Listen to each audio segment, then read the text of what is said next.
Hello बच्चों। देखो, ये वाला क्वेश्चन किसी बच्चे ने टेलीग्राम पे मुझसे पूछा था। ये ओलंपियाड का क्वेश्चन है कि सर इसको कैसे सॉल्व करेंगे। ठीक है, तो ये क्वेश्चन देख के घबराना नहीं है, इसको हम सॉल्व करेंगे। ठीक है, सॉल्व करने से पहले अगर आपको आ रहा है तो आप एक बार ट्राई जरूर करिएगा और इसका आंसर आप कमेंट बॉक्स में बताइए कि इसका कौन सा ऑप्शन करेक्ट होगा। ठीक है, अगर आपका कुछ डाउट होता है, ठीक है, ओलंपियाड वगैरह एग्जाम के लिए या किसी भी मैथ के चैप्टर के लिए, ठीक है, या कोई भी क्वेश्चन आपको नहीं समझ में आ रहा है तो आप टेलीग्राम पे भेज सकते हैं। ठीक है, चलो फिर इसको सॉल्व करते हैं, इस क्वेश्चन को इसकी औकात दिखाते हैं। ठीक है, चलो फिर। ठीक है, देखो हमें ये पता है यहाँ पर 3m-2m is equal to 65।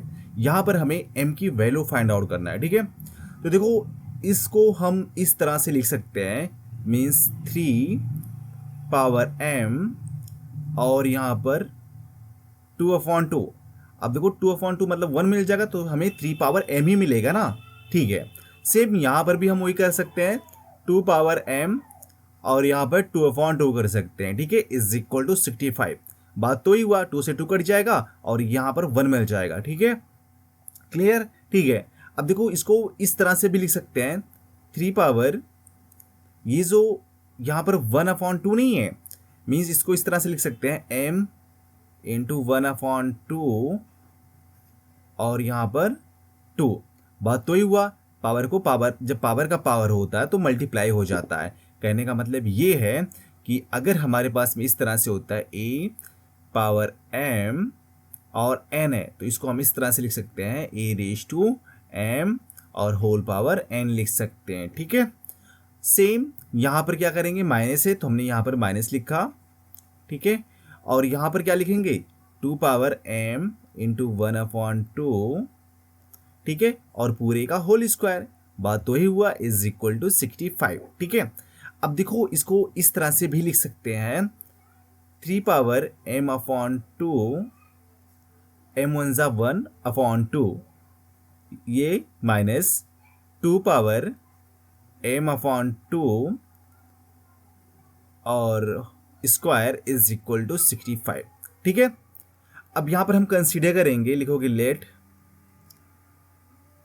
3m/2 is equal to A consider कर लेते हैं और यहाँ पर 2m/2 इज इक्वल टू हम b कंसीडर कर लेते हैं। ठीक है, तो क्या मिल जाएगा, देखो इसके प्लेस पे हम क्या लिख सकते हैं, a लिख सकते हैं ना, तो हमने क्या लिखा, a लिखा, स्क्वायर है तो स्क्वायर कर दिया, माइनस इसके प्लेस पे हम b लिख सकते हैं और इसका स्क्वायर है तो b² इज इक्वल टू 65। ठीक है, इसके बाद में क्या करेंगे, अब देखो ये तो सबको पता है ना, a² - b² क्या होता है, a² - b² is equal to a+b और यहाँ पर a-b मिल जाएगा। ठीक है, तो क्या लिख सकते हैं, a+b और a-b लिख सकते हैं, कोई बात नहीं।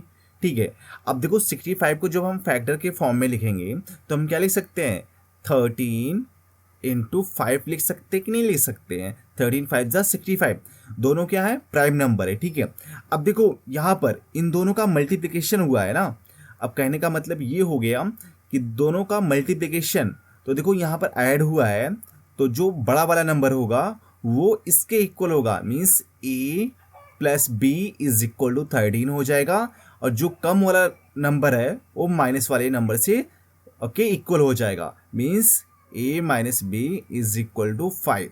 इतना क्लियर हुआ। ठीक है, अब इसके बाद में अब लीनियर इक्वेशन बन गया ना, अब लीनियर इक्वेशन को कैसे सॉल्व करते हैं, दोनों को ऐड कर दो, तो हमने यहाँ पर ऐड कर दिया। ठीक है, तो -b और ये +b और -b कैंसिल आउट हो गया, क्या मिल गया, 2a इज इक्वल टू 18। तो a इज इक्वल टू कितना हो जाएगा, a इज इक्वल टू 18। ठीक है, 18 लिखा और डिवाइड बाय 2, तो हमने 2 से डिवाइड कर दिया, दैट इज 9। तो a इज इक्वल टू क्या मिल गया, 9। ठीक है, a की वैल्यू मिल गया, अब हमें किसकी वैल्यू चाहिए, b की वैल्यू चाहिए।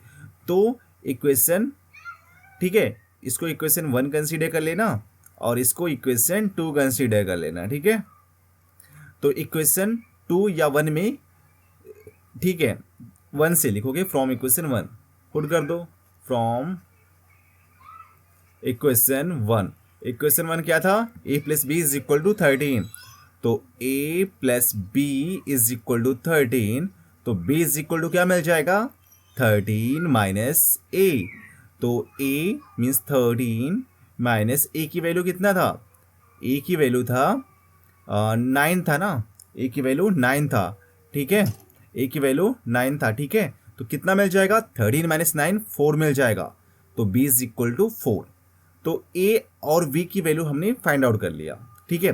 तो देखो a इज इक्वल टू कितना था 9 था, और a की वैल्यू हमने क्या कंसीडर किया था, a की वैल्यू कंसीडर किया था 3 पावर m अपॉन 2, तो यहाँ पर लिखोगे 3 raise to m upon 2 is equal to 9 को क्या लिख सकते हैं 3 रेज टू 2।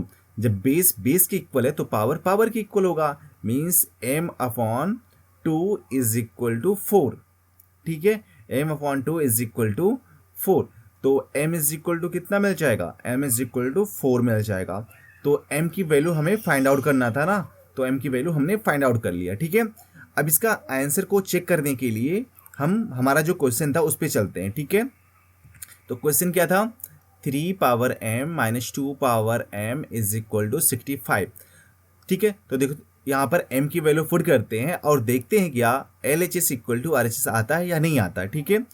तो 3 m की वैल्यू कितना था 4 था, और 2 की यहाँ पर 2 लिखेंगे, m की वैल्यू 4 इज इक्वल टू, ये तो 65 है, ये ना RHS में 65 मिल गया, तो 3 पावर 4 मीन्स कितना होता है, 3 power 4 means 81 minus 16, 2 power 4 means 16 is equal to 65। अब इसको जब सब्ट्रैक्ट करेंगे तो 65 इज इक्वल टू 65 मिल जाएगा। कहने का मतलब ये है कि जो m इज इक्वल टू 4 आया है वो इस इक्वेशन का रियल सॉल्यूशन है, ठीक है। तो ऑप्शन कौन सा राइट होगा, ऑप्शन सी यहाँ पर करेक्ट आंसर मिल जाएगा, ठीक है, ठीक है।